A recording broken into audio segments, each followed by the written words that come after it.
Croeso nôl i Blaen Glôn Fawr ar y degfed o Fehefin. Fi'n ni siarad chi drwyddo'r penderfyniadau ni wedi wneud o ran pori, strwythur pori ni yma am y misoedd diwetha sydd wedi bod.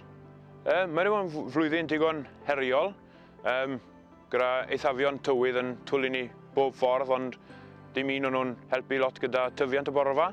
Ni wedi gweld tyfiant porfa yn ofnadw o araf mae leni, a jyst yn cadw o blaen beth sydd angen ar y stoc i gadw nhw fynd. Popeth yn araf iawn ar ddechrau flwyddyn. Lwcus oedd ambell i gael ni wedi cadw nôl a gyfer troi'r defyd o wyn mas i. Oedd yna digon o cyfer i gael fyny i cadw'r defyd i fynd, ond unwaith diflannodd hwnna, mi oedd e'n araf iawn yn dod nôl. Goffon ni symud ymlaen a pori cwpl o'r ceia ni wedi safio gyfer hwyrach mlaen yn y flwyddyn, pori nhw bach yn gynt nag oeddwn ni'n golygu wneud. Mis Chwefror, mis Mawrth, oedd hi'n araf iawn, oedd hi'n rhwng 4 a 9 kg o dry matter y hectar, a oedd average farm cyfer yma rhwng 1,600 a 1,550 ar ei isaf de. Wel, amser troi'n i'r stoc allan ar ôl wyna, oedd just about digon o borfa wedi cadw ar ceia penodol iddyn nhw. Ond fel wedys, goffon ni symud ymlaen bach yn gynt i rhai mannau o'r cylchdro ni wedi cadw gyfer hwyrach ymlaen. Goffon ni wneud ni am gwasgu nhw bach yn fwy na oeddwn ni'n golygu. Ond wrth danfon sampl porfa bant ar gyfer prosiect Porfa Cymru, dath hwnnw nôl gyda analysis oedd yn eitha uchel, a hyd yn oed bod ddim gormod o dyfiant a porfa i gael yna, oedd beth oedd yna yn llawn beth y dade. Dath sampl mis Ebrill nôl fel 24,5% dry matter, 24.3 protein a oedd e'n 12.7 ME. Felly oedd y borfa ddim gormod o fe na, ond oedd e na i gyd mewn ffordd. A wedyn dath mis Mai nôl fel 17% o dry matter, 33% protein a 12.3 ME.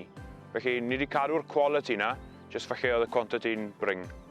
Lenni'r flwyddyn gyntaf gyfer y samples, ond fi wedi bod yn mesur cyn hynny, ond lenni'r blwyddyn cyntaf ar y samples a fi'n gweld yn werthfawr iawn i weld beth yw gwir gwerth y borfa.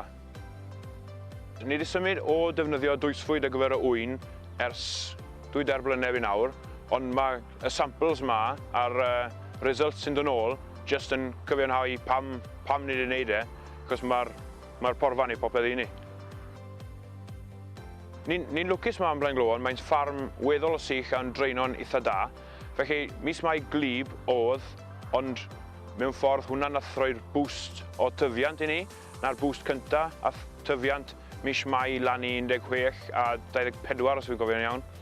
Felly oedd iser twf na o borfa nhw ni, a dath e'r glaw yr amser iawn. Bach yn o gormod erbyn y diwedd, ond dath e'r amser iawn i cael y tyfiant na o blaen y defed.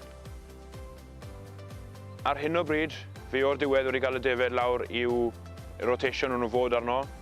Felly maen nhw ar rotation o 24 dydd yn symud bob 3 diwrnod, yn mobiau o 220 o ddefed, twins a'r singles ar wahân. Mae'r da wedyn, o'n nhw bach yn hwyrach yn y mas na oedd ni'n tybio ar y dechrau, ond erbyn nawr maen nhw ar ben y borfa a'n medru rheoli fe'n dda de.